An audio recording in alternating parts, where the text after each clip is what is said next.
اسی طرح ظلم کو روکنے کی کوشش کرنا فرض ہے، فرض۔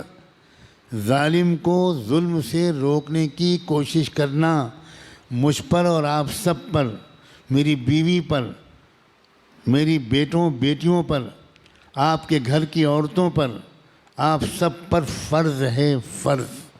اللہ کے رسول نے حکم کے لہجے میں فرمایا ہے، دیکھو اپنے بھائی کی مدد کرنا تم پر ہر حال میں فرض ہے۔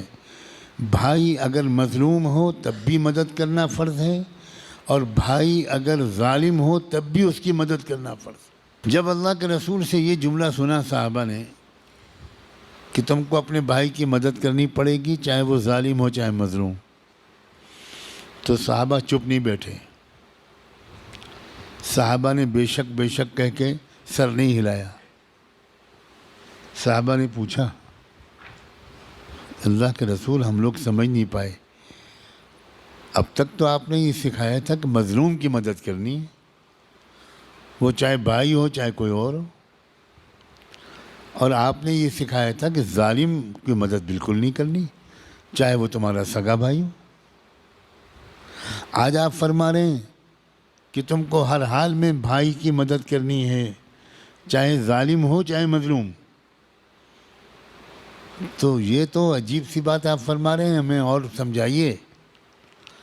یہ ہے سننے والے، یہ نہیں کہ بیوقوفوں کی طرح سنتے رہیں، کان کھول کر دماغ کھول کر صحابہ سنتے تھے۔ اور جب ایک بات انہوں نے ایسی سنی جو اب تک ان کی اسلام کی سمجھ سے جوڑ نہیں رکھتی تھی، تو وہ ادب کی وجہ سے چپ نہیں بیٹھے، انہوں نے سوال کیا۔ میں تو سوچتا ہوں کہ اللہ کے رسول صلی اللہ علیہ وسلم ان کا یہ سوال پوچھنے سے بے پناہ خوش ہوئے ہوں گے،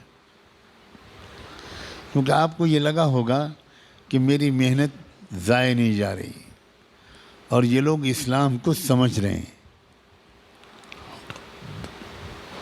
تب آپ نے جواب میں تشریح فرمائی کہ ہاں، ظالم کی مدد کرنے کے بارے میں جو میں تم سے کہہ رہا ہوں، اس سے میری مراد یہ ہے کہ تم کو اس کو ظلم سے روکنا ہے، ظلم نہیں کرنے دینا، یہ اس کی مدد ہے۔